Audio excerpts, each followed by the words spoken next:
What's happening, everybody? Welcome to another episode of Pr0totype. This is my solo design podcast about games, RTS games, and right now, as you might have guessed, our focus is on Cosmonarchy, the largest and most ambitious project ever made as a conversion of StarCraft 1.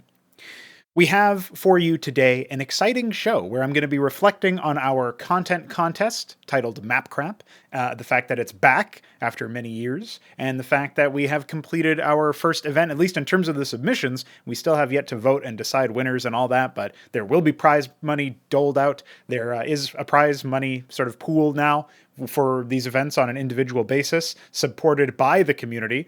In this particular case, Veek7, my co-compatriot, my homie, my chromie, you might call him. He has been around and he's been essentially running and managing this event. He actually put up $25 of his own hard-earned cash. And from there, other people donated. You know, we had Pr0totype, who actually participated in this event. We had Luciferius come in with 50. Pr0totype came in with 25. And then we had another guy going by the username Juniper, I believe, donate 25. So, you know, we're up to a pretty penny at this point. 125 for the total pool. And we actually only had 4 submissions, which is a little strange since sometimes we would have more submissions when we didn't have the paid. But I think we're laying the groundwork, so to speak. So some reflections on Mapcrap's return are certainly due. Also, in addition to that, we'll be talking about my submission for this tournament, this event, Anad's Greatsword, a single-player mission that is meant to be pretty dynamic and pretty interesting in the ways that you can go about exploring things and seeing what's up and experiencing the different aspects of the map. It also has a bit of a faction focus, so we'll cover a little bit about that and my retrospective on it, my post-mortem, if you will, how I feel about it now and, you know, things I would like to improve going forward. But also, we're going to be talking about campaign and tutorial considerations. Cosmonarchy has a little bit of a dearth of content right now.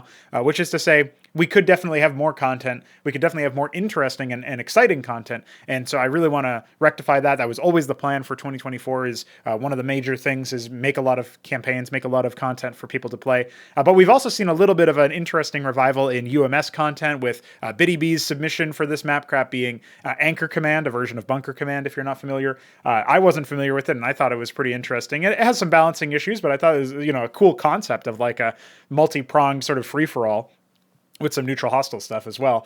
And the fact that the AI in Cosmonarchy actually kites its units back a little bit. They're a little bit harder to, dive in and just, trivialize engagements with, assuming you don't have like really long range stuff, of course. And so, that was an interesting one. That's why one of the reasons why this is called use man settings, and Biddy B's submission is in fact where I took the screenshot from this particular episode of Pr0totype. But the main thing that I wanted to just point out is that not only am I going to be hell bent on making more campaigns, making these tutorials, etc., etc.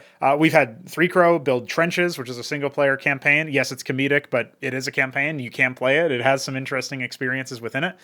Beyond that, we also have, other people saying that they're interested in doing it, which is kind of an interesting aspect in and of itself, right? It's just a signal to you that, oh, there are people who are interested in doing it. We don't know if they're going to follow through or not, but the fact that people are interested in making campaigns of their own and having those be, aspects that, distributed with the project in some way, shape, or form in the future, that could very well be the case if they're good enough, right? And so beyond that, we would also say that we've had this revival of UMS, or this interest in UMS. We've had people like Liblung on the Discord server, obviously Pr0totype himself and Biddy B most recently, with some customs, some classic style. You join this random lobby on BattleNet back in the day for StarCraft 1, and you're like, what is this Eon of Strife thing? What are these Helm's Deep or Heaven's Last Stand or whatever? Like what are these things exactly? What I don't understand. What's cat and mouse? And then people are coming in and trying to make similar experiences, but done very differently because it's in Cosmonarchy, which is in many ways like you could argue that it's like a spiritual successor to StarCraft, but really it's just taking StarCraft to another level, taking the RTS genre, in my opinion, to another level. And so that's what we're really arguing for with it. And of course that's going to include, cool customs and different possibilities and stuff. And we're trying to increase the tool set for people. So there will be some talk about that later on. And finally, before we get to donator questions, if you are interested in supporting development of this project and others like it, you can donate using the coffee link in the description below. It will go, half of it goes to me, half of it goes to Veek7, the man who ran this tournament, in fact, and we are indeed very grateful for all of the support. It does help us, spend a little bit less time stressing about work, spend a little bit less time, looking for, gig work to complement our own personal sort of day jobs, if you will, and it definitely helps because it can, in many ways, get reinvested into the project development in some way, shape, or fashion. And so that is appreciated. And as a perk, you do get to ask questions every time I do one of these shows and every time we do our co-podcast, Crow's Nest, over on the No Frauds Club channel. So if you're interested in that sort of thing, you can indeed support us. But before I get to those questions, as our last major topic of the show here, we will be covering the competitive side, which, we've taken a little bit of a step back from so that we can focus on content and, events and balancing and considerations for design and all this other stuff. So I'll be talking a little bit about planning the March tournaments. There's going to be 2 invitationals that I would like to run at the beginning of the month and the end of the month. And so we'll talk a little bit more about that when we get there. But now that we've laid out the groundwork and we know what we're talking about for this episode, let's talk about Mapcrap's return. This is something that I am very excited about. I don't know how regular some of these events are going to be, because if they're going to have these prized aspects to them, then obviously that is going to be, we don't want to just be like, hey, every month or multiple times a month, you guys should just pony up some cash for these events. Like, that's probably a little silly. But one of the things that we can absolutely track is, the general interest in it. Maybe it's once every few months, it depends on Veek's availability since he's the guy running it. Maybe we could have other people decide to do contests that are, ad hoc, that are, they themselves decide, I'm going to put up some prize money and I'm going to say, here's the Mapcrap idea. Like, maybe it doesn't need to be, maybe we can be a little bit more anarchical about it, right? And we can just say like, hey, whatever you guys want to organize for, that's great. That's fine for us. So, it probably doesn't have to only be Veek. Like, if I wanted to, I'm sure I could, but it doesn't even have to be a guy who's actively on the TNFC staff, right? So you could very easily see a world where, say, Pr0totype decides, fuck it, I want more UMS maps. I'm going to make a Mapcrap that's entirely about UMS. And so, specifically like, set the rules or whatever. And then maybe that gets like people like Liblung out, and of course Biddy and stuff like that. So that could be interesting to consider. Who knows what's actually going to happen, of course, but that is a possibility. Just the fact that it's now in the zeitgeist surrounding Cosmonarchy. It was something that, we'd focused so heavily on competitive stuff for a while. And we had done these tournaments, and we had this production value surge, and we had this interest surge, and we had all these amazing stories. And man, I still can't believe, part of me still is giddy with the memory of Hamster's legendary run that was almost godlike in the final day of Ascension number 7, where he could have closed out the year and closed out the mainstay competitive tournaments with just an insane run where he, 3-1s I Sarcasm, he 3-1s the Shambler, and then, he very easily could have 4-1'd, or maybe even, I think it was 4-1, yeah. So he could have 4-1'd Nablime, but then the reverse sort of happened at the last element, and it was an incredible tournament, and so I don't regret the competitive focus, but there are some aspects of focusing on it that have obviously left other things by the wayside. We don't have as much content as we would like. We don't have as many strange aspects to it, where it's more on the casual side, where people can play Cosmonarchy but without playing a 1v1 or without playing an RTS style thing. I personally am a guy who just loves to play RTS games, right? But I can find some interesting aspects in the anchor command stuff. And another interesting aspect too is that since Cosmonarchy was always intended to be this larger scale project where you maybe favor team games over 1v1s, that means that you'll have stuff like, in the screenshot, you see Zealots and Mavericks fighting an anchor, and there happens to be a Spraith colony in the area. And so that's like, okay, or Spraith Cesian, I should say. So like, okay, in this situation, we have all of this stuff going on where it's like, almost like it's the same player, but it's almost like a team game, right? It's almost like, a Protoss player and a Terran player rushing down early defense from a Terran player that was sent to support a Zerg player or something. Like, you could imagine a situation where something kind of like this would happen in team games. And you can use UMSs, assuming you don't, really muck about with the stats too much, because we do have some custom stats triggers, if you will, so that you can set that up. You can use UMSs in many ways, customs, whatever you want to call it, arcade. Some people in the StarCraft 2 space call it that more so because that's what it's called in StarCraft 2.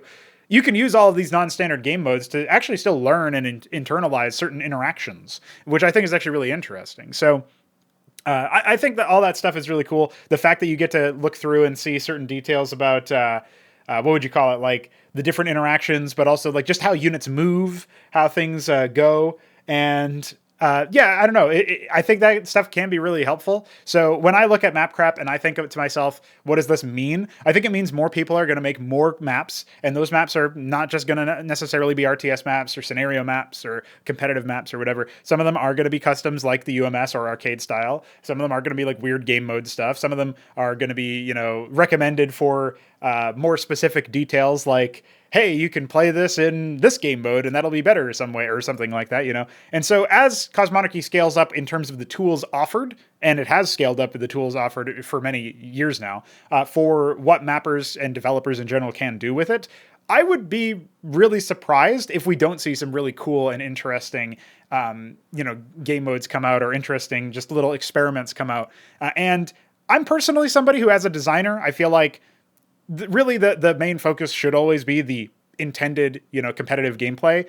And even like the campaigns, which might have factional units or might have differences here and there, should still focus on that predominantly. I think it's a little weird and silly to imagine a world like Warcraft 3, where the game entirely gets overtaken by Dota and by like Footman Frenzy to a lesser extent, stuff like that. It's like, okay, well, how about we just make sure that the core gameplay is really good? That would be my first order of business. But if we are in agreement that the core gameplay is in a reasonable state and we can continue to improve it sort of on its own, as a bit of a conceptual and developmental island, then at that point, yeah, sure, why not have some other, odds and ends here? As long as the main course is still the main game, there's going to be some people, a minority of people, I would hope, that look at it and say, no, actually, I just want this to be a vehicle for weird customs that I play and enjoy.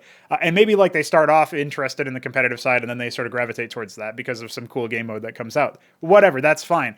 But generally, I would really want to avoid making a game that is vulnerable to what happened with Warcraft 3, where unfortunately, like, MOBAs basically overshadowed it. And I think part of that was because the base game was so unsatisfying to play by comparison that, a map that is actually stripped down in terms of the gameplay was actually, you'd say it was adopted more heavily and it was received better by the average player. Like, there are people who are buying Warcraft 3 purely to make play a UMS, which sounds good from a sales standpoint until you realize that, well, that UMS isn't obliged to be within Warcraft 3 forever. You can just make a new game like that. So we would hate for Cosmonarchy to be adopted for that particular purpose just because somebody wants to play some strange customs. But I wouldn't be surprised if something like that does happen to a minority of cases. I just would not want that to be the plurality. I would not want that to be the default. So hopefully we avoid that, not because we crack down and stop, exploration and innovation and interesting designs, because I think that's the wrong way to do it. That's the coward's way out. We would do it by making a really good game to begin with. And then that good game is able to stand on its own no matter what sideshow stuff is going on off the side. That is totally fine, and that is sort of like the intended effect, if you will. So I do think Mapcrap's return is going to essentially, in summary, provide a boon of interest towards a lot of different development for customs, be they UMS, campaigns, just weird altered melee stuff, as weird as you want to get and as standard as you want to get, I think it'll just lead to more people making maps. Obviously, the Shambler made a team FFA map, and so that's like as standard as you can get. I made a single player campaign mission or campaign style mission, and Pr0totype made his Trenches 6, which is the same kind of thing. And then we had, of course, the UMS out of BiddyB. I think that's probably going to be how it goes initially, but the next Mapcrap, I would not be surprised to see more UMSs. And, the one after that, who knows what's going to happen. I think we'll probably just generally deviate towards that. Maybe that means that we should have a specific Mapcrap for melee maps, right? Competitive maps, where we specifically say, hey, we want, we're hosting a map contest. I know there was a guy who essentially is somebody who makes maps for StarCraft 1. His name is Minerals. He's made a number of competitive ASL style maps and whatnot. And so he was initially, saying that there would be a lot of interest in a melee map contest for Cosmonarchy, mostly because he looked at the blends and saw, holy shit, like some of the tiles you can make are really cool. And I think that's great in theory, but you also kind of need an understanding of the project. And for that, I think before we can, in good conscience, hold a melee map contest, we should probably define more clearly and specifically what kind of thing we're looking for as far as building out like a series of, standards that we adopt for melee maps and stuff. So that's another consideration. Who knows what the next Mapcrap is going to be about as far as its focus. This one was just like fun and innovative, I think, which I actually don't know if, a lot of the maps filled that void. I mean, or filled that, sort of like tick that box. What I would say is that, like Shambler tried to experiment with mineral blockers and burning Daedalus and stuff. And, burning structures has been done before, but the mineral blocker thing was kind of new. Like I did it in Omnivore, but for the most part, most people hadn't ever experimented with that within Cosmonarchy. So that was a bit of a novelty factor, you could say. And then beyond that, we had obviously Anchor Command. You could say is fun and innovative, in that it's a UMS. It's like not the first UMS ever made, but it's pretty close for Cosmonarchy. And then 3Crow made Trenches 6, which it is fun. I don't know if there was a particular innovation about it, and I'm not sure that you could. I think you could probably say the same thing about Anand's Greatsword, with the exception of the fact that like this might be the first time we have an AI a mission. I didn't even really internalize this at the time, but it might be the first time that we had a campaign mission where AIs arrive in the middle of the map, including allies and enemies. Now, technically, Threshold existed first, and that was Folka's birthday map from way back, like 2 years ago now, or maybe more. And that was when we made a crazy map where it was just it was really crazy. It was like you had to defeat like a ridiculous amount, and then you had the god hands and stuff, and all sorts of stuff was going on there. So it was definitely you could say it was a different experience, right? But beyond that, and actually that's been deprecated for a while now because I believe like we had some issues with like initializing Protoss AI and some other stuff. So I have no idea what the state of that is. We should definitely take another look at that, because that's a cool game mode that would be really nice to reactivate, right? But it's definitely something that I feel like needs some work, needs some adjustments. But beyond that, I would just say, like, generally speaking, it would be really cool to, confirm whether or not that's true, because maybe that would be a spot where Anand's Greatsword is innovative in that sense, where it starts off as a 1v2 and it can grow into a 3v4, depending on whether or not you've eliminated other enemies in the meantime. So, you get 2 allies throughout the game, they get 2 allies throughout the game. And so it's kind of an interesting situation to consider as a result of that. But, aside from that potential innovation, maybe you could argue that the faction stuff was that. I mean, technically I had made it specifically because I was making a faction, like I was making a map that involved factions, but that's also part of the mod and not necessarily part of the map. So I'm not really sure where that goes into the judging criteria, but it's just an interesting sort of, I guess, reflection on how Mapcrap, this particular event, worked out. And like it had this overriding sort of theme, if you will, that was very freeform. You could kind of explore it anyway. I think the future events might be more specific. They might get a little bit more granular with what they're looking for, what the judges are after. I could see a world where, like, in Counter-Strike mapping contests, there was like the exotic places mapping contest, and they specifically wanted you to take a spot that's like, a tourist destination, if you will. That's like a strange spot about the Earth that like is interesting in some way, and then go there. And that's where Anubis came from. And Anubis is now in the competitive map pool for people who aren't keeping track of Counter-Strike stuff. So that's like one example where you can see a world where you could have a contest theme like that, where you can kind of explore it very free form. I don't know if it would be a visual thing like what the Counter-Strike one was. I think instead it would be much more of like a gameplay genre thing or whatever. But, maybe there could be one that's like specifically says, we want something high scale. And that means that you would have like large player counts and a large base counts, maybe a large map size in general. I'm not 100% sure. It's definitely something to think about, but I think it's really cool to just sort of go through that and think to yourself, like, okay, what do we got here? What's cool about this situation? What are we interested in? So that's probably something that maybe we could even get to voting for, either publicly or through coffee donators or whatever. That might be another perk to consider, because maybe the theme of the next Mapcrap event should be like, we should create a list of things that are possible, like say 3 options, and then you guys pick which ones you like best for which ones you would enjoy best for the Mapcrap stuff. So that could be pretty interesting, and then maybe that'll impact how we choose the next guidelines or whatever for what the next Mapcrap event will be whenever it comes around. So again, that could be when Veek does it next. That could be when somebody else decides to do it next. Either way, it's definitely going to be really exciting. And I'm just happy to see more customs in action. I really feel like it was an area of Cosmonarchy that, one, was kind of unexplored. Like, we just didn't really have that many UMS style content or altered melee style content even.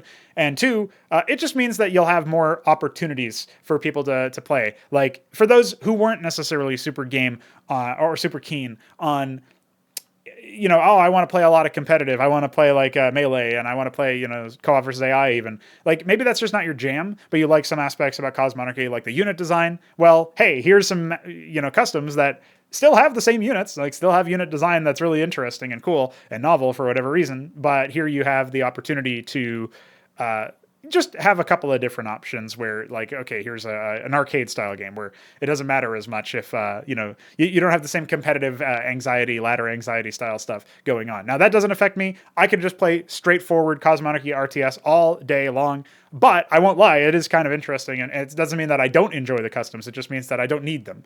So there's going to be other people who the fact that we have customs are going to be like an interesting selling point that they would like to experience. So that's just another thing to point out.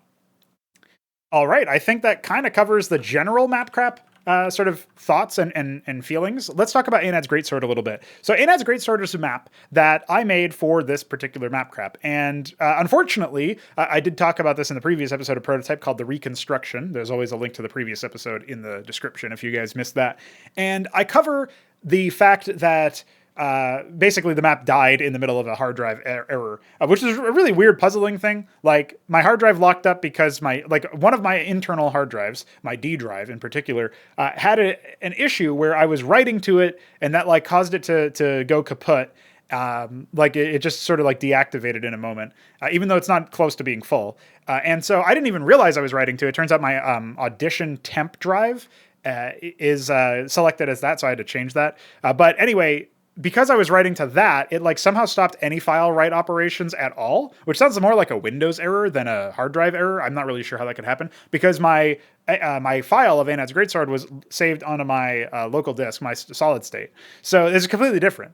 And anyway, either way, like the map became flushed because of the way SCMDrive handles file writes. It should have just returned an error saying I can't write to this file, and then I would have lost like I don't even know if I lost any progress. I just habitually save all the time. And I had saved the map and then at some point like restarted my computer when I realized that my hard drive was not acting properly or my Windows OS was not acting properly. And then it went kaput. So when I restarted it, I couldn't open it. And then I checked it in a hex editor and it was all the same file size, but it was completely empty. Like every address in there was null. So it was just 000 all the way down. So that obviously sucked. It was a map that I had worked on for almost a month at that point. And the main thing that I lost, however, was a little bit of trigger work, but a lot of the terrain. Like I obviously lost the whole layout. So I couldn't extract the terrain from that anymore.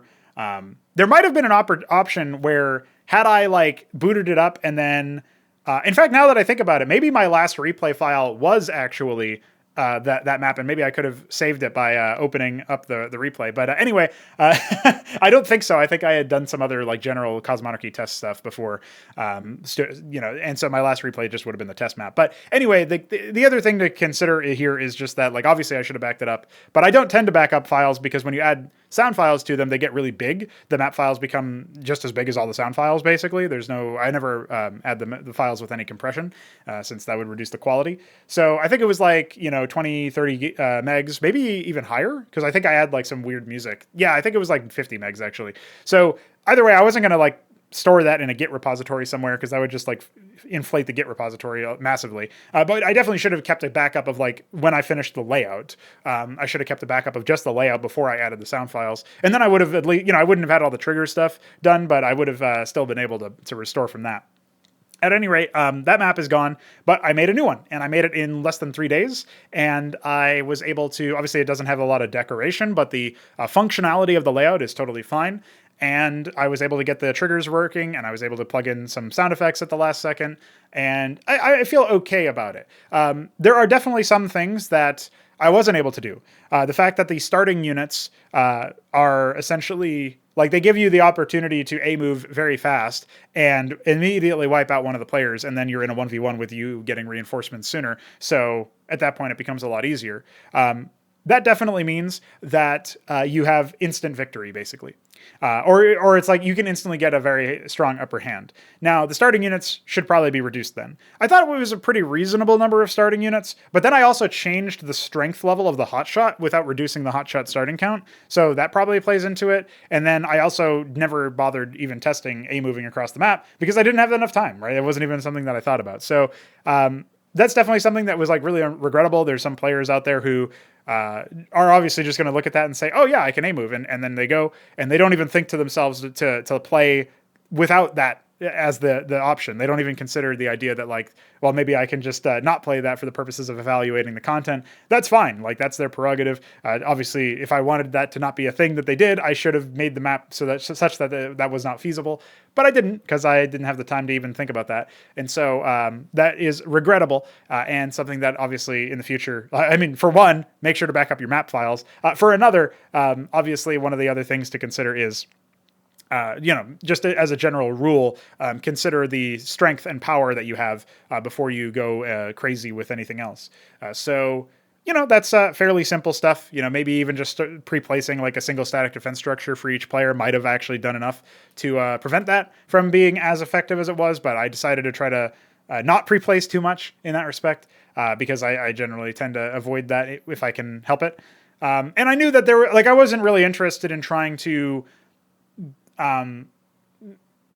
as a general rule, I try not to over fixate on the idea that, a player can make a mockery of the mission by doing this one very specific thing.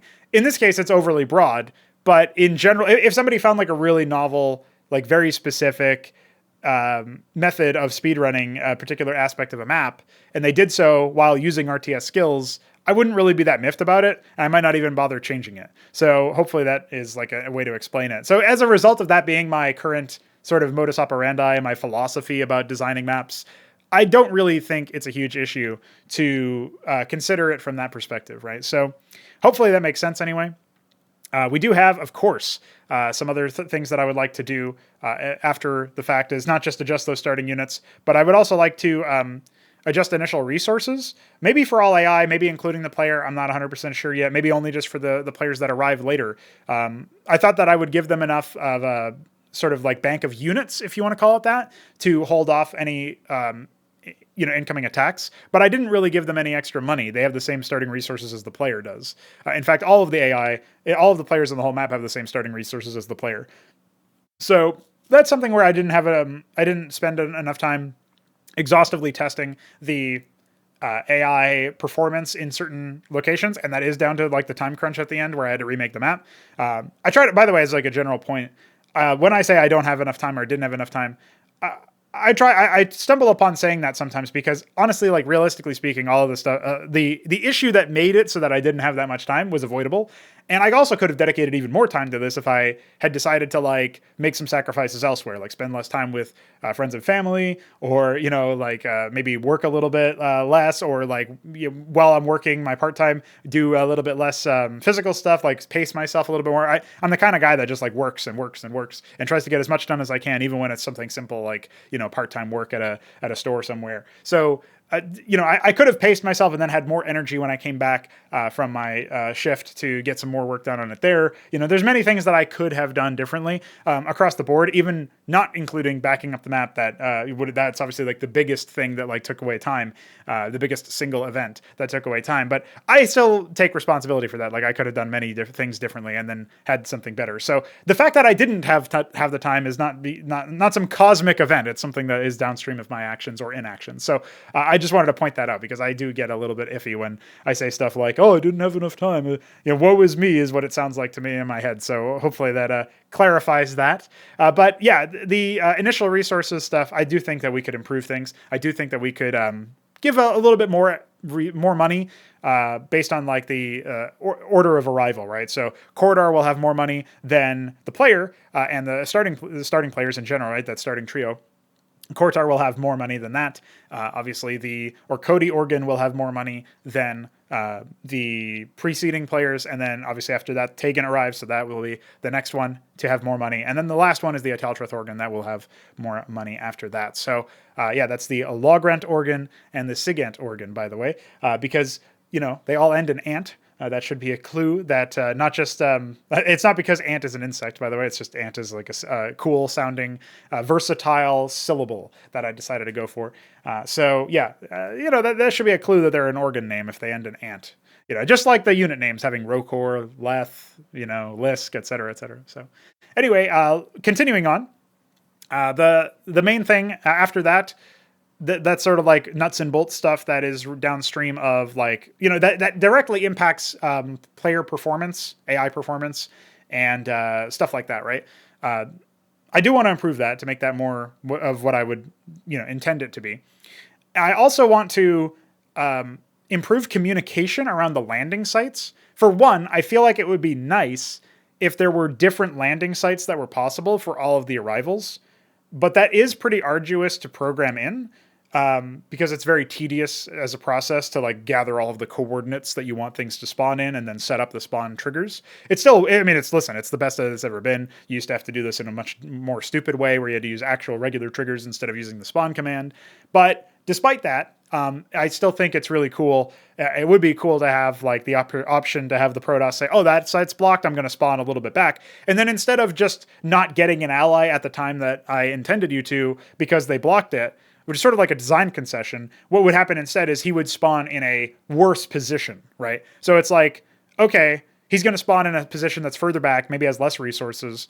And as a result, when this occurs, we're going to give him, like, that he's just going to be further away from the player. And so maybe he takes longer to help defend you. Maybe he takes longer to get engaged with the other Zerg that is not the one that's immediately close to him.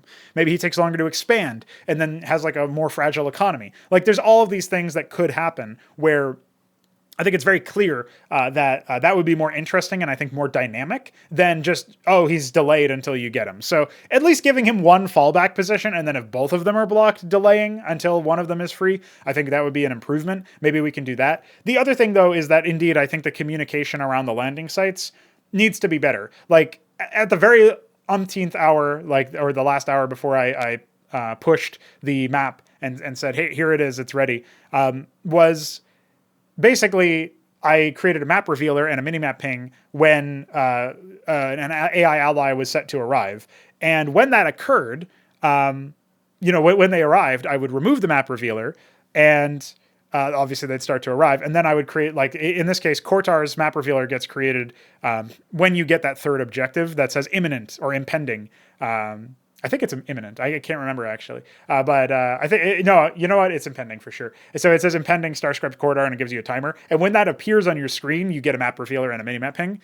But that's it. Like, I'm not really sure what else should be done. One of the things that I was thinking about is, there should be some sort of physical read on the landing site itself. That's like like a buildable unit almost, like a sprite of a beacon maybe. Just an idea. Like, I don't really know what should be done there. But something like that, maybe a minimap ping that like periodically goes off, particularly like if it says they standing by, then that would be an option, right? And maybe there should be a dialogue event specifically saying that, hey, they're taking his spot. Like I didn't write that in. I didn't script that and voice act that and implement that. So that would be another thing to consider. Just improving communication around the landing sites, because I think new players, or just like the first time you play through it, it's probably not going to be very clear. I kind of intuited that it would be very not clear, not penetrable for the average person to look at that and intuit what's happening there. But anyway, aside from that, I would just like to add a little bit more SFX to the briefing and to the dialogue, some sweeteners for like Hadril, stuff like that. I think audiovisuals are basically all that's left at this point. I actually have a note here to do hotshot unit responses. I already did those, so that's fine. But the sound effects for the briefing, sound effects for the dialogue, and just like sweeteners here and there. They're just little things that like improve the feel of it, that improve the immersion of it. I think it's very clear to me that it's fairly lo-fi, the briefing. There's music. I fucked with the music a bit so that it intros the Taken organ, nicely, and then it also intros a little bit on the other guy, the Kortar, a little bit nicely. It's not as notable as the Taken organ, because the Taken organ is meant to be like, oh, this surprises even Thyron, whereas Thyron is like expecting Kortar. He even sort of name drops him before he arrives. But there's no sound effect for him, like for the scrying that Hadril is doing. There's no sound effect for him being patched in, so to speak. And there's also supposed to be sound effects of machinery whirring and certain neural activity happening when Thyron is communicating to the Taken organ with the more like, he says time immediate, stuff like that. When he's communicating those kinds of orders, there's supposed to be background sweetener sound effects that imply that like there's machinery at work that translates Thyron's speech into whatever the Tegan organ, whatever Zerg in general use for communication. And there should probably be some kind of reverse version of that machinery happening when the Tegan organ speaks, maybe at a bit of a delay so that it's clear that it's like translating the thoughts or whatever of whatever the Zerg are using for communication, it's translating that into something that's human readable, human audible.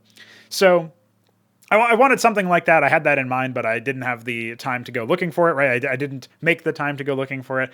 So that was another thing that was a casualty of the remake. So with all that said, the main thing to do about the map file itself beyond the functional stuff is it clearly needs a decor pass, especially the top strip. It's so bland.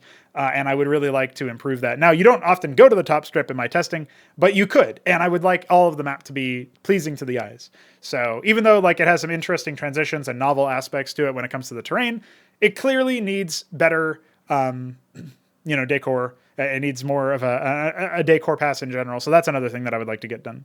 Now, there are some other details about Anad's Greatsword that eventually I think would be cool.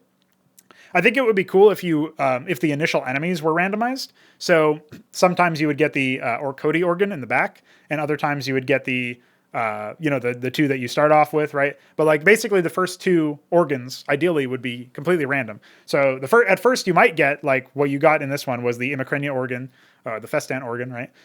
And the Gazirith organ, right? The Gigant organ. And so those two showing up early on, that's still a permutation that's possible.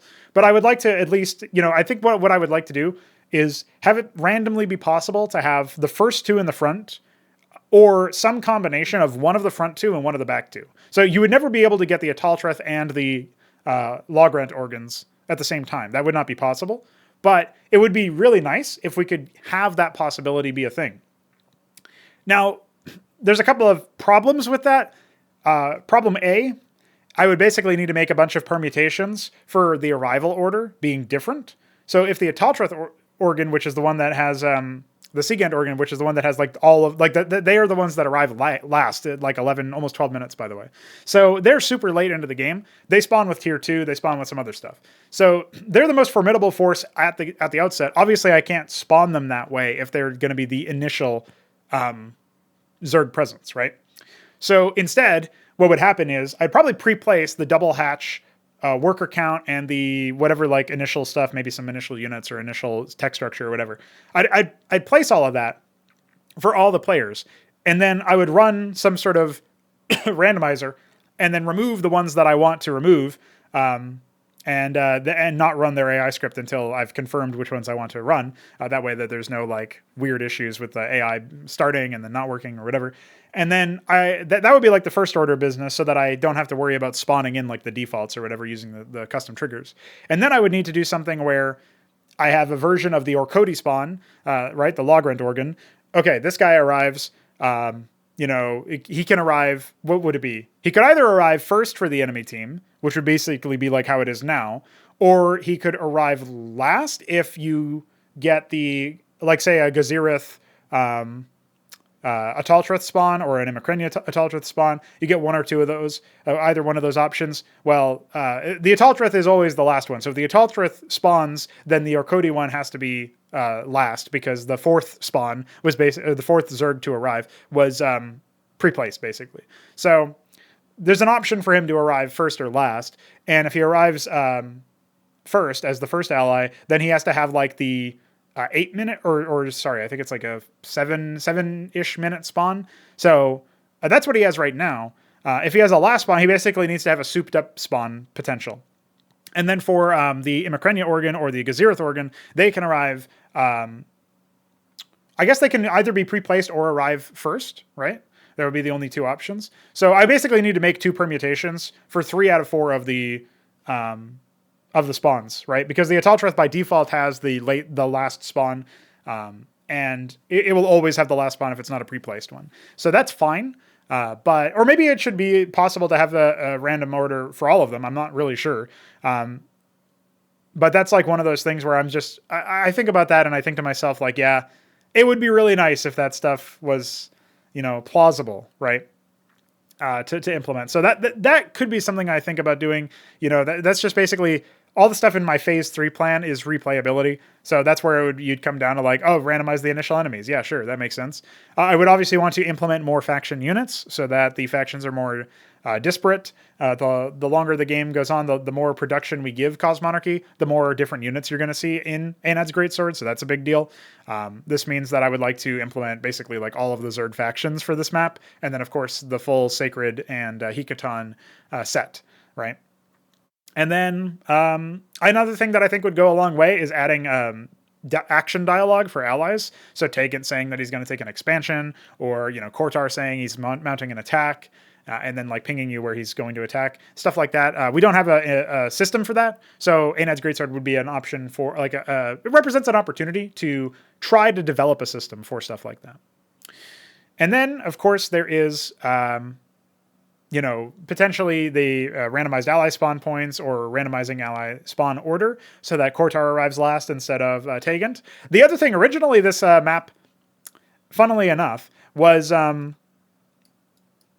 feel like this map originally was, I never really mentioned this, but I was thinking that you would actually have a rogues gallery of characters arrive, and so it would randomly choose either Kortar or Tegant, or like maybe there'd be a Terran one, like a couple Terran ones that you could get, like a Nidus Trinity Apostle or something like that. I don't know. Like I feel like there's a bunch of different potential options where you could imagine a world where you have like 5-6 characters that to pool from, and your that order would be randomized every time you start the map. But then we would need a different briefing, right? So I'm not sure. Like the briefing would basically, I don't know how that would work, basically, but that I don't think that would end up getting added. But that was like one of the original visions, and so I think it would be cool to make a scenario map that's kind of like that, where you get to have more free form, availability for that sort of thing. So, at any rate, these are all my thoughts. These are all my ideas. I feel like at this stage I can be happy, satisfied with Anad's Greatsword. I feel like it does have some really epic aspects to it. I really want to see where it goes in the future, and I definitely have this laundry list of things to improve upon it regarding it in I guess like maybe the nearer future as opposed to the farther future. But I also really want to get some work done on other things. So let's talk about those other things.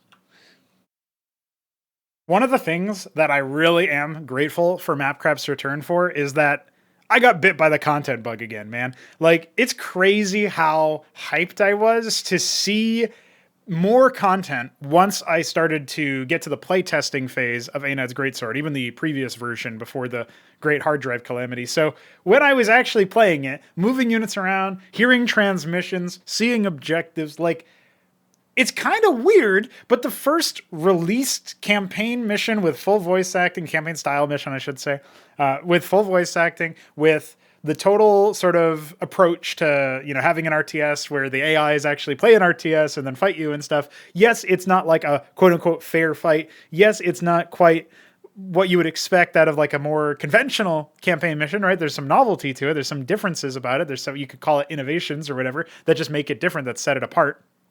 The thing that I just look at and I love so much is that it just made me immediately think, dude, what if we had like 12, by the way, missions like this? What if we had 100 missions like this? Like, what if there were all sorts of missions that scaled up to this point instead of just starting you off here? Like, it represents a proof of concept of the idea that we can have exciting, interesting campaign missions or campaign style missions, as Anad's Greatsword isn't part of a campaign. It's just a sort of one-off. Having stuff like that is just so cool. And you know what? We got to start somewhere, and that somewhere is with tutorials. So while I'm sitting here talking about my eagerness, my giddiness, my desire to immediately build 100,000 campaigns, you got to start with the tutorials, right? And so the day after Mapcrap's deadline, I streamed a development of the Terran tutorial, and I looked at it and I thought to myself, okay, really at this point, all we need is, I would like to go through and make some changes to some more systemic stuff. Like I want to replace the neutral anchor with the bunker, the old graphic, and have that way it's like landlocked and you don't have like the whole liftoff thing. I would also like to make sure that the, I guess you could call it the general tenor of the descriptions, or like the voice acting plus script stuff. I'd like to make sure that audit that and make sure that there's good knowledge about that sort of thing. The fact of the matter is, the script currently refers to the anchors, the neutral structures or whatever as anchors, but they will eventually just, I don't know if they'll be called bunkers, but they'll be called something other than anchors probably because they can't lift off. So I'm not sure about that yet, but eventually that script part would change, right? And so like there's going to be some changes to it before I can just say, yeah, we're ready to go. But I think we can reasonably deploy a first draft of that tutorial. I need to do a briefing, sort of sound effects and a little bit more staging to it, but the rough draft of it is in.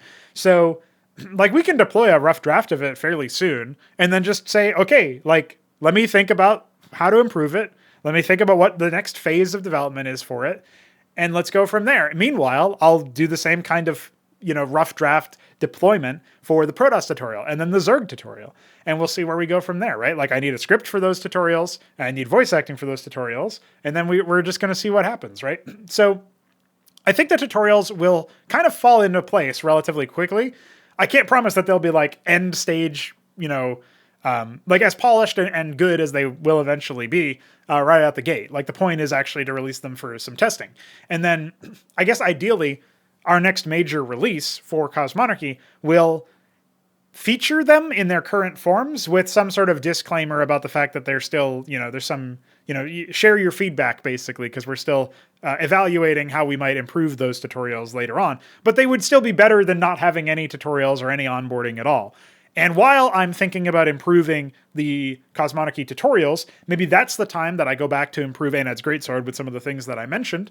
And also, maybe that's the time where I just kick off starting on or resuming production on some of the campaigns that we've been sort of waiting for a while. To Touch the Sun is the most standardized, onboarding-friendly campaign. Day of Blood is a shorter one, and it's attractive not just because it's on the shorter side, but also because I think it just represents like more interesting stuff initially for like from a narrative perspective, because, you've got factions and you've got subterfuge and political stuff. It's just a more easily condensable one. Reign of Sand is a campaign that I've been working on that kind of covers the pilot-soul relationship a bit better, which is like this novel narrative mechanic related to Terrans and how they operate. So I do think that would be something worth pointing out. Anyway, the major thing that I would just look at and say, what do we got going on here for campaigns is that we've got a lot of options for Terrans. We've got a lot of options for general stuff. I actually don't know what the path to releasing stuff would be. Part of me really wants to wait until all of the missions of a particular campaign are available and ready to go.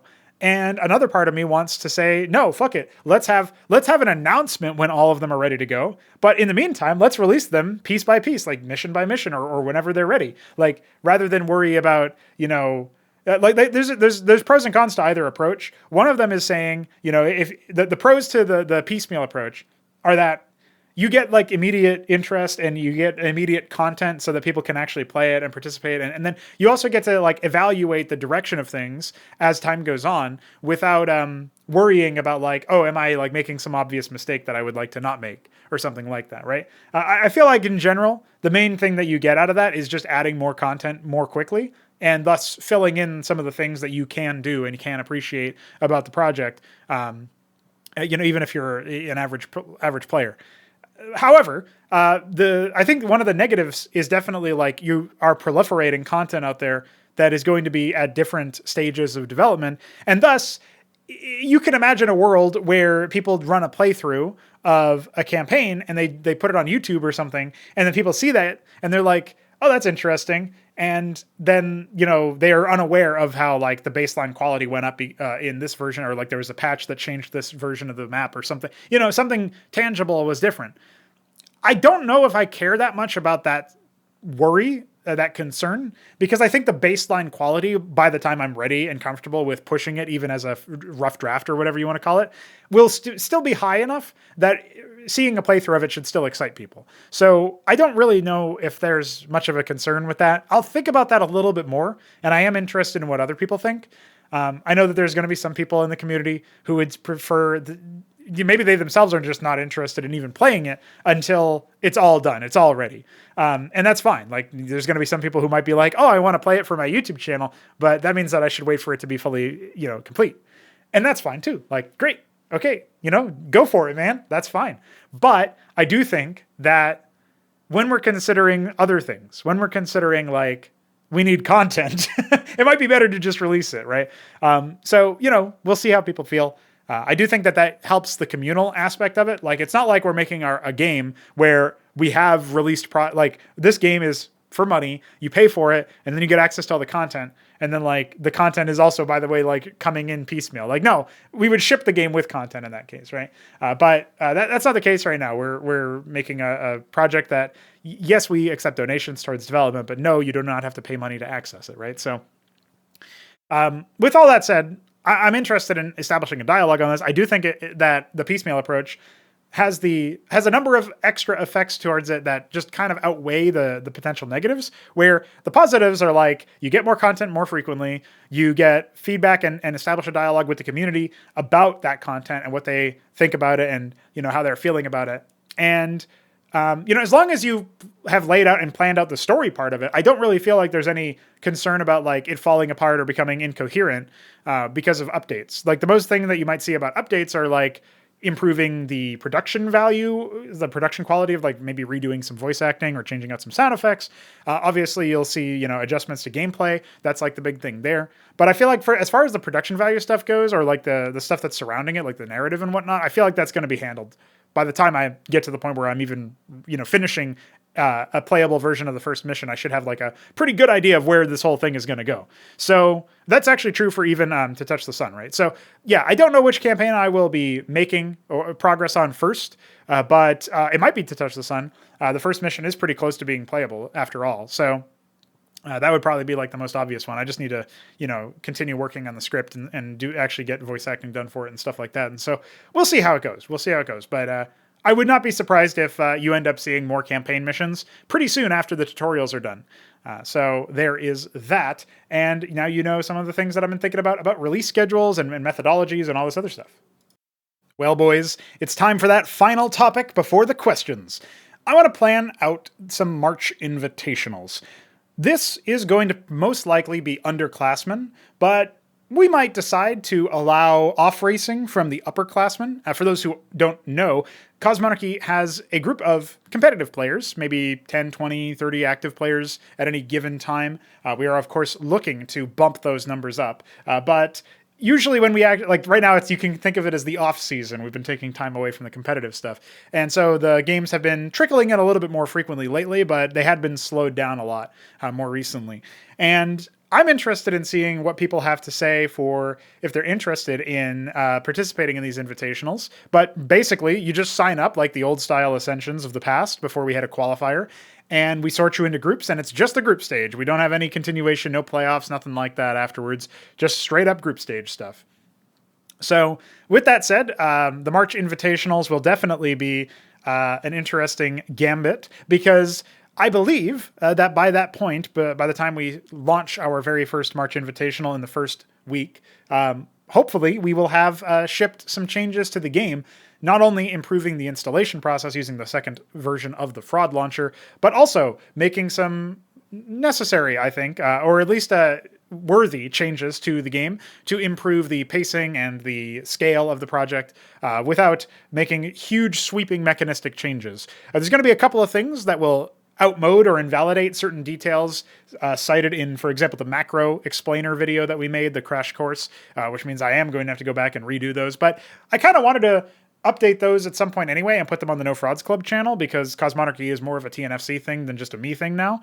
And so I think that would be a nice representation of what we're talking about because for my money, Cosmonarchy is really cool, man. It's something that I think more people would enjoy if they knew about it. And reducing the barrier of entry using the new fraud launcher, but also making it so that presenting it as more of a completely divested thing, very, very different thing than Brood War, despite being made within Brood War, I think is a good thing. So with all of that said, let's talk about some of those things that we want to change and one of the things we want to evaluate. So very quickly, I'm going to go into more detail about this in another episode, but the cliff notes of it are indeed that we want to generally increase the scale of armies that you see, perhaps increase the pacing of expansions ever so slightly, and make it so that when you choose to remain on 1 or 2 or low base counts in general relative to your opponent, it's probably because you're trying to max out the amount of economy that you can get immediately, as opposed to investing into the future, which is broadly true now, but I feel like maybe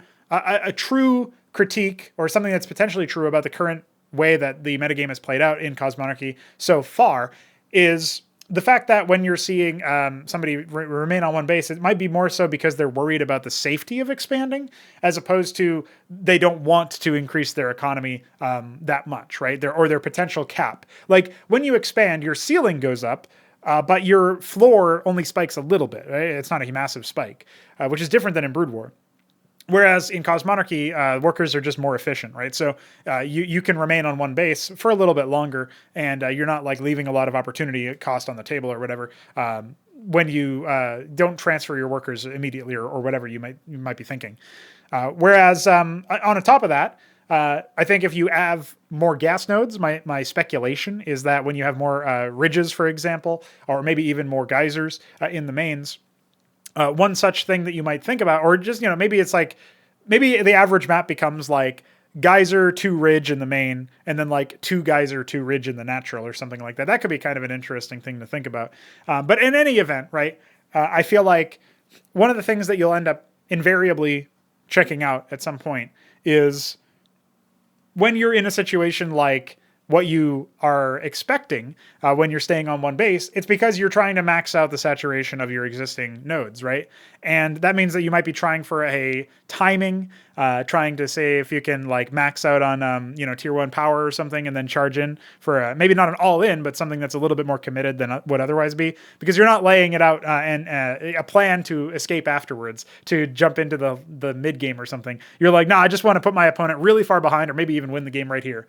And that should always be the case in a game. That should always be possible. I don't want the games to be mandated to be 20 minutes, just like I don't want them to be mandated to be over in 10, like many StarCraft 2 matches are, for example. So when we're thinking about it from that perspective, I think there should be nuance, right? And so one of the reasons why I want to plan out these March invitationals is I want the first one to basically be like the patch, the big patch that changes some of this stuff has just hit, and we have a tournament. And so you're encouraged to practice and see how it feels and see where it goes. And then that tournament will give us, games with some element of stakes to them that afterwards will immediately, we will be able to at least consider those games and have some games to consider as far as data goes, and then make any alterations we might need to. Plus, the meta will start to develop a little bit more because there'll be that interest and spike with the tournament plus the changes. And then by the end of the month, by the end of March, when we run the second tournament that I want to do, whether that's a tier 1 tournament or a tier 2 tournament, I'm not sure yet. But the second tournament will basically be like, let's have a culmination of these players, right? Let's have the culmination of how these people are doing. And I feel like that would be really cool. So hopefully that all made sense, and definitely something that I want to, I would like to see how it goes, right? I'd like to check it out. So let's keep that in mind. I think in April is when we'll probably kick off our first proper tournament that replaces the Ascension name. So you can expect that at some point. But in the meantime, I think March will be all about like making these changes in the dying embers of February into the early stages of March, then having a tournament at the start of March to show these changes off, having a tournament at the end of March to, we'll have different map pool by then, presumably. We'll have, maybe some minor tweaks and changes to the things that we already changed. And then, of course, the meta will have developed a little bit more. And so that'll be like, here's where we are at the end of those changes. What kind of considerations do we need to make? That means that by that point, we'll be able to kind of hopefully get to a point where it's kind of controlled stasis, where we don't really make sweeping changes at any point at this point, like after, at the start of April. I would really like to not nail it down and just be making minor balance tweaks, because I've realized that one of the reasons why I didn't dive into content a lot is because we kept changing all the mechanics. And so I have a lot of built-in animosity towards the idea of once again going in and making mechanistic changes, not just because now it invalidates, crash course videos and stuff, not just because it invalidates, educational content and player skills that have built up, but also because it might mean that I have to go back and update all the existing content that we have if I suddenly now have to say, yeah, we need, more resource nodes in every base, or yeah, we need, different, less resource nodes because we changed the yields, or, whatever. Now suddenly like a bunch of content just becomes invalidated without some kind of maintenance. And we have more content by the day, and that's a good thing. So how about we instead just try to conservatively, but judiciously, right, improve the game while working within its paradigm. That's been my thought. And so, yeah, we are going to be making some changes. I think I'm okay with the idea of mineral yields, for example, when depleted, going from 3 instead of 2. So going from 4 to 3 instead of 4 to 2. Maybe that'll be, too much still, or as in maybe it'll be too many resources for a depleted base. I'm not sure yet, but I think there are other ways to control for that. Like you can just have less nodes overall, stuff like that. You can maybe make it so that they deplete faster, or whatever. I was actually thinking that maybe they should deplete slower than they currently do if we were going to keep the same depleted yield and see if that changes anything. But also, maps should probably be bigger with more bases so that you have more flex for that sort of thing. So, as I have now outlined all of these details and the broad scope of the changes that were going to be happening, hopefully it should now make more sense why I want 2 March invitationals, one at the beginning of the month, one at the end of the month. I'll also be on a trip in the middle of March, going from, I believe I'm leaving on the 7th, and I will be back around the 21st, something like that. So we're going to see how that plays out. The exact dates might change, and of course I'll be busy with the part-time work so that I can afford to go on this trip. But that will be something to keep in mind, that I won't actually be available for things like making maps and, making a lot of my own changes. I don't have a laptop or anything, so, maybe I'll be able to do some minor amount of work while I'm there, but it's mostly a vacation thing. So I wouldn't expect a lot from me beyond, checking in with the community and being on Discord and stuff on my phone, being a dumb phone poster. Yeah, you can expect that. But failing that, yeah, it'll probably just be that. So keeping that in mind, March at the beginning and March at the end, that's another reason why we're going to have it like there. Maybe if I wasn't going on this trip, we would have March Madness where we have an invitational every week and we see it evolve that way, but that's not how the schedule worked out. I mean, if other people want to run tournaments, that's fine by me, but I won't be there to do it. So with that being said, that's the plan for the invitationals. That's why we're going to be doing them. And also, I've said it now, I do think that April we can kick off the qualifier on, maybe not the 1st of April, but pretty soon after the start. I'll quickly take a look at what April looks like, if Windows will work. Actually, look at that. So Monday is the 1st. Yeah, we might do something like maybe have the gauntlet for 2 weeks, Saturday the 6th and the 13th, like from those 2 points. And then maybe the actual group stage would be the 27th of April, and then we would have playoffs on the as May kicks on, right? So like these tournaments are, because we have to, scheduling is always king for these tournaments. Having 2 weeks to do the gauntlet, or maybe we can condense it to 1 week if it's like, not that many players. But I think if we get like, more than 12 players or something like that, we should definitely be thinking, okay, guy. Oh no, I think it was even more than that, right? Yeah, because we only have 6 invites from the previous tournament. So we're actually doing triple elim in the gauntlet. So we definitely need 2 weeks to do that. And then I think an extra week to not to do any remaining games if needed. So we have some padding. And then to plan out like the tournament assets to get the hype video done and to, fill in brackets and get in scheduling details and all this other stuff. And then kicking off the group stage on so 2 Saturdays after the last one of the gauntlet or whatever, and then going from that into the playoffs, right? I think that makes sense. Playoffs will just be double elim again. There's not going to be a triple elim for that. Triple elim is in the gauntlet because it will qualify 6 players at that point instead of only qualifying 4. So that's a clean, easy way to think about it from that perspective. So anyway, that is all said and done now as far as the planning goes. I think we can expect that at the first week of April to kick off the gauntlet. Maybe the last week of March if people are interested by that point. If like it's a possibility that we can do it 1 week and 1 week earlier. So we'd have to wait and see. Definitely something to think about. Anyway, I've said all this stuff because I wanted to get to the next subject, which is, of course, the coffee questions. But that is the plan for March and a little bit of the plan for April. Competitive tournaments are going to come back. I think we'll only do 2 or 3 this year because they are such a time sink and we do want to make content. And of course, we still have the ambitious plan of making the Escozy this year. I have no idea how soon we'll be able to start development on that. The biggest thing that's holding that back is the iScript extender, which I've got to talk with Veek and DF about. But that's after the fraud launcher update, and that's after these March invitationals. So we'll get to them. We will get to them. Ladies and gentlemen, it's time to answer some questions, which is how I make some money. And if you want to give me money, well, go to the coffee link in the description below. I already talked about this in the intro. Who are you, some crazy person who skips the intro? All right, let's get into it, boys. We got Myrian's question up first, and he is a homie who's been around for a while. He asks, how much thought do you typically put into the how in regards to technology and biology in your settings? Now, Myrian is kind of like a lore buff type character. I've noticed that a lot of his questions really focus and fixate on like the lore and the setting and like sort of what many other people might consider window dressing. I know a lot of gamers in the No Frauds Club Discord server, for example, who are much more about the gameplay and don't really care that much about the story. But the presentation, I think it can be really good, and oftentimes it isn't.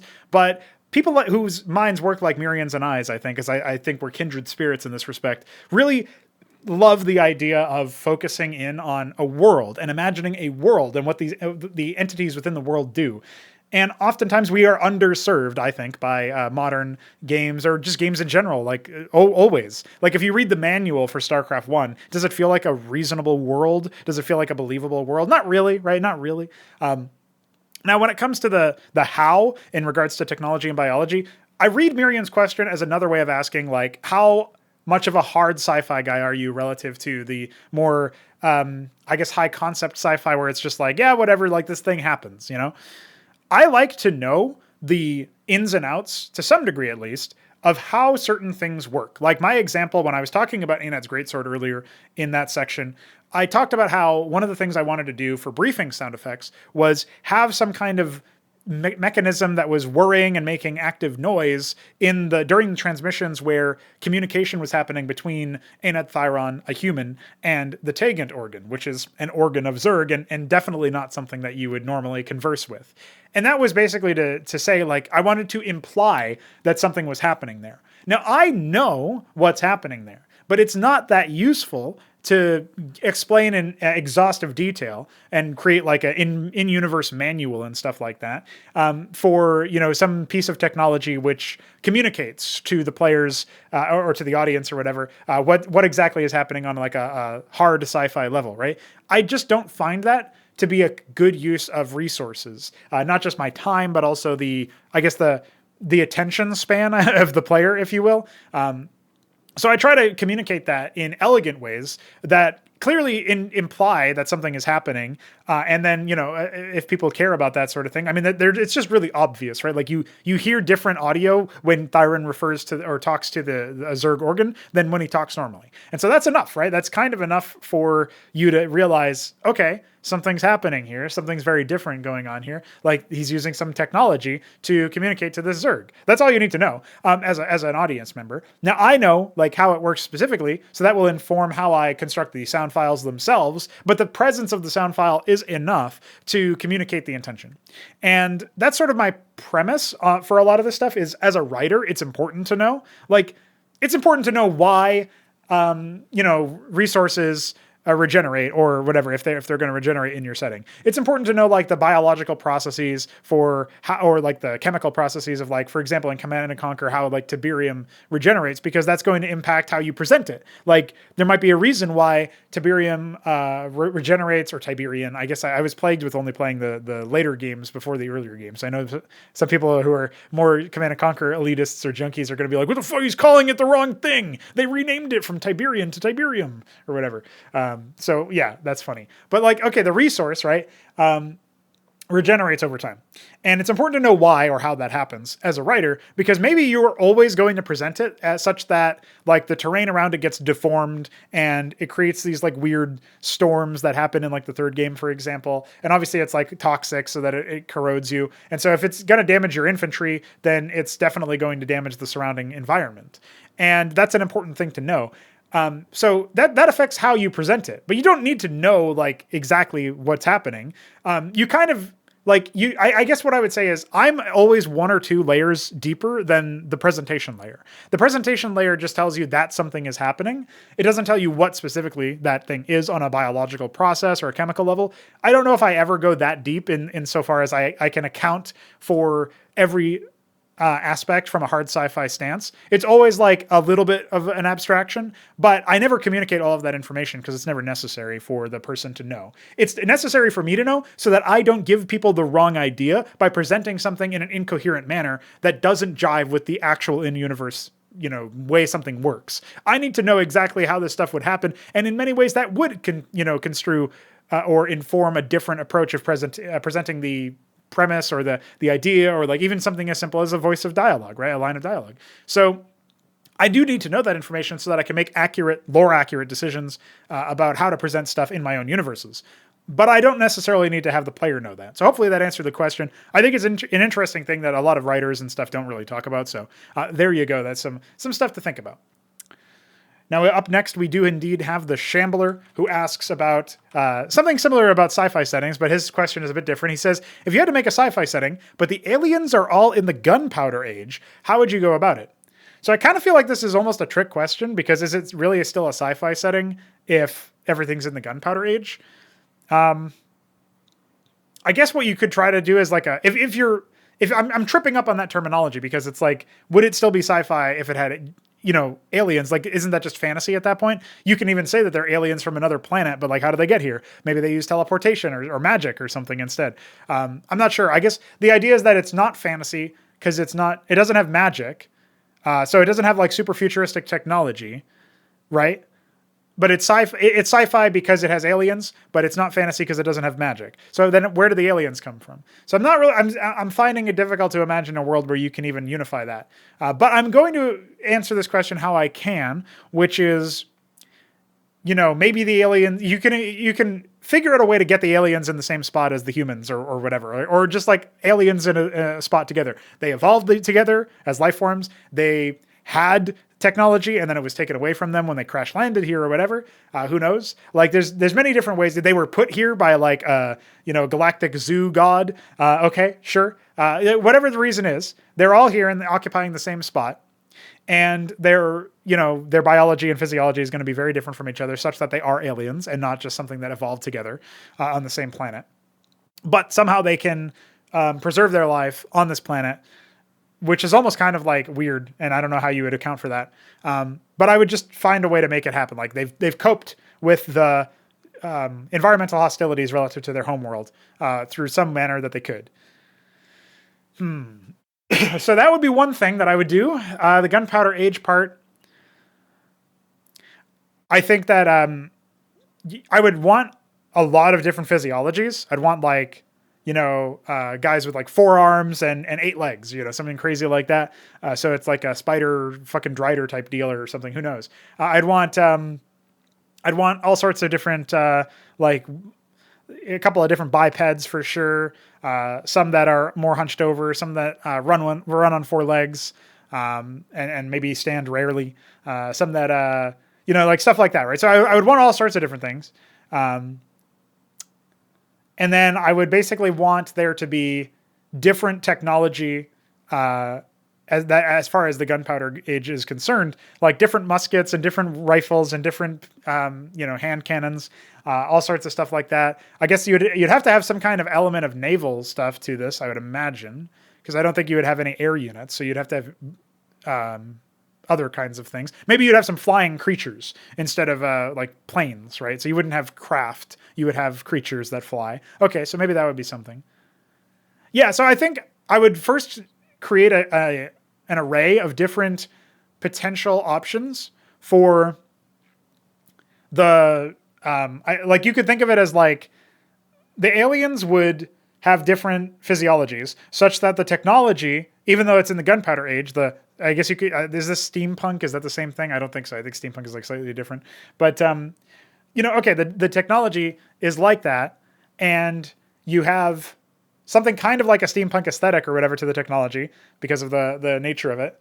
And it conforms to very different physiologies, body types, whatever, because of the fact that that all of these guys have the same raw materials and the same capacity for being able to craft things, relatively speaking, like, they're not massively different. And then you definitely have some monsters or alien types or whatever, or creature types that maybe don't need the technology as much. Maybe the best that they have is like some armor that has been fashioned for them, but maybe they're too, their physiology doesn't conform to using rifles and reloading them and stuff like that, right? But you could imagine, like, if you have 4 arms, you can absolutely wield two weapons, right? Because you can reload one weapon while you fire the other, and like because you have the four arms thing, right? So that would be pretty deadly looking. You could definitely have more melee stuff, right? It's like half the units in the game would probably be melee, maybe more. So that would be like an interesting setting. I'm thinking of it in the terms of, this question is just about settings, but I'm thinking about it in terms of games. But anyway, that would be something to think about, right? Is like, make the different physiologies, make the different alien types, the body types, whatever. And then figure out how the technology can, in novel ways and interesting ways, apply to these different body types. And even the bipeds would have different attributes than humans do. Some of them might be more agile, some of them might be more durable. How's that going to impact what kinds of things that they make? And even the way that they are bipeds, they might have, the armor might just fit them differently. Like maybe some of them are thicker, like bigger. Maybe some of them are a little bit more lithe. Maybe some of them are like, okay, yeah, they have two legs, but maybe they have four arms, or maybe they have, two heads or something crazy, like, whatever the case may be. And so take an interesting approach to the creature design first, and then you kind of just, the design of the technology then falls out of that. So I think that's how I would approach it, is I would try to have some high concept and weird, interesting designs for the races, and then I would figure out how we go from there. And honestly, guys, we've got a banger of a question to close this show out. 3Crow coming in from the top rope with a godlike question here about campaign stories and the scale of settings. So he asks, considering the scale you're looking to achieve with your projects, what are your thoughts on how to bring campaigns or major content to a close without necessarily closing out the story? And how do you do that in such a way that resonates well with a player's expectations of beginning, middle, and end? For example, in Brood War, you can kind of read this as, the war is over because I killed the Overmind. There's a definite goal that, not very logically, settles the point of the story. In a setting like Xibalba, you simply can't kill all of the Orlithrae in a single campaign. So how would you approach that in a way that feels good to complete without writing off the Regency or the progression achieved? So this question obviously deals heavily with Xibalba, which is sort of like my magnum opus end game. When I'm, throughout the rest of my whole life, after like the next 10 years are done, I'm designing games within Xibalba because it's so epic. I could be happy with that reality if that ends up how my life, if my life ends up that way. That's how I could be happy with it. So you can think of it as like my biggest, most proud brainchild. The one that I'm super pleased with. And Xibalba is this really cool setting where the main thing that punctuates it, it's fixated on scale. It has this aspect to it where it's not really possible to eliminate a race of regency, as he name drops it. That's our term for races, because some of the regencies have many different races as part of it, right? And some of our regencies aren't biological in nature at all, so race is like a little weird. So regency is a more accurate term. And if you have a regency in Xibalba, they are so powerful and so numerous and spread across such a vast amount of space, it's not possible to kill them all. You would need actual godlike powers, which some of the regencies border on, but that difference between bordering on it and actually being it is enormous. It's like, that's the gap that you just can't close. So when we're considering how to make it so that there's a satisfying story, beginning, middle, and end, etc., I'm actually going to be able to prototype this kind of concept, the answer to this question that is actually something playable and not just something I say on a show. I'm going to be able to prototype and deliver this within the context of Cosmonarchy, because Cosmonarchy is going to have campaigns that, yes, you can't eliminate all Terrans, Zerg, or Protoss, or Ascozi when we add them, in one campaign. You can't eliminate them at all. They're too big. There's too many of them. So how do I make it so that there's still a satisfying story that has a close to it? Well, you narrow your focus for the purpose of a campaign to a specific area of the world. The setting is much more vast than StarCraft 1's setting, but that doesn't mean that you have to sacrifice the idea of narrowing your scope, Even within the setting of StarCraft 1, there was still stuff like the UED, there was still stuff like the old Confederate guilds, there's still stuff like the Kelmorian Combine, the Emojin Protectorate. Obviously, there's presumably other sects of Protoss out there that they don't cover. Eventually in StarCraft 2, they start fanfictioning those in, like the Tal'Darim or whatever. And then, as time goes on, you can imagine a world where there's many stories that you could tell by looking sort of around the corner of the main story, right? So we were already kind of familiar with the idea that we're narrowing our scope to this, because even though like the Overmind being a big Titaness force is definitely something to think about, Well, it doesn't really seem like the Umojins or the Kelmorian Combine were that bothered by it. They didn't really participate in those fights. It doesn't seem like the Confederate guilds cared that much at all. They were busy doing their own thing. And then, the same can be said of many of the other factions. So you were already kind of familiar that even if there is something that feels like it's really cataclysmic and titanic, it doesn't actually have to be something that is like that for everything in the whole setting.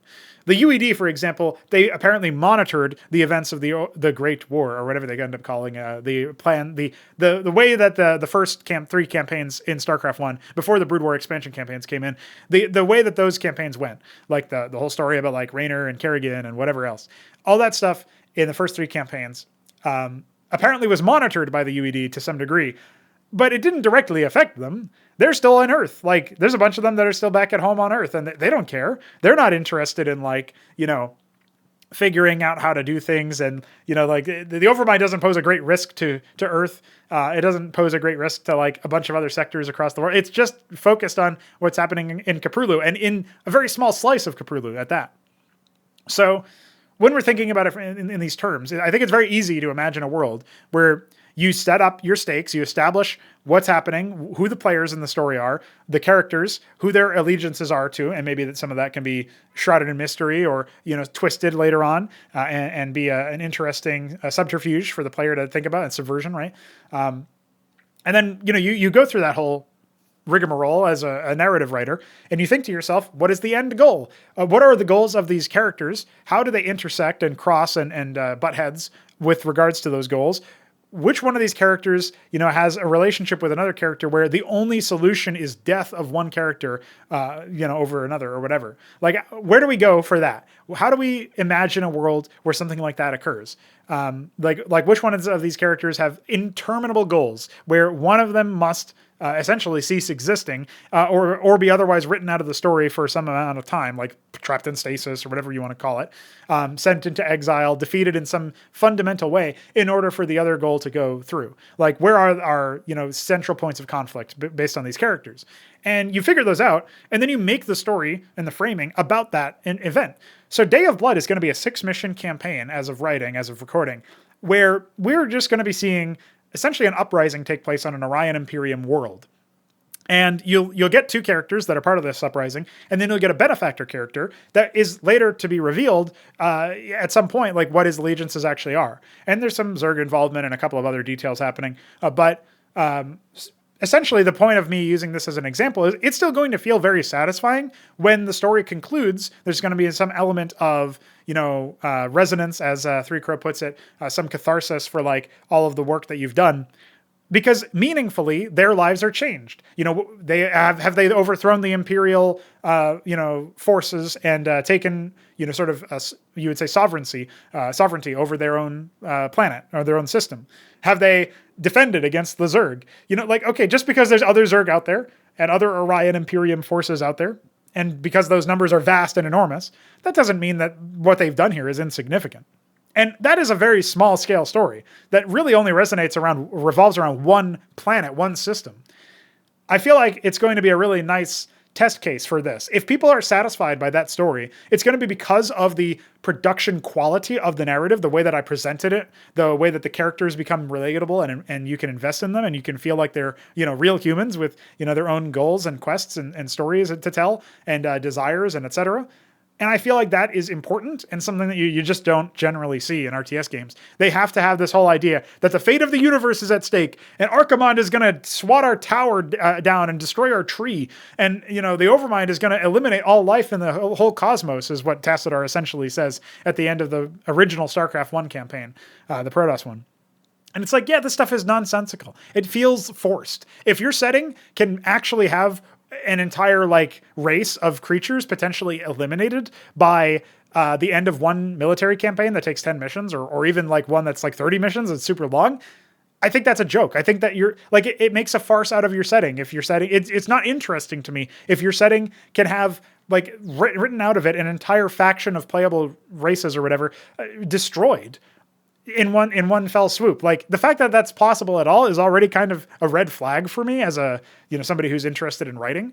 But also I think if it happens in the end of one campaign or something, it's really silly, So I'm not really 100% sure if anything like this fits in, because there's always the warring nature of this, is that like in StarCraft 2, for example, they have the whole Amon stuff, but they can't just they can't delete all Zerg.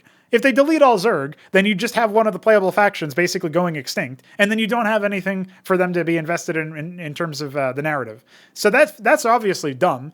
And so it's like having a protagonist in a movie where you've seen like trailer shots, or you just know in Intuit that this protagonist is going to stay alive for a long time because maybe there's a sequel planned, or maybe like some other aspect of it that's kind of on the cynical business side is like making it clear to you that the character is not going to die here. But then like the script has a part where the character is in danger of dying. You kind of roll your eyes and say, I know this guy's not going to die. That's kind of what I'm getting at when it comes to like the threats of these big budget games saying, oh, we might lose all Terrans or all Protoss or all Zerg in this fight. Like this is the last stand. This is all we can do.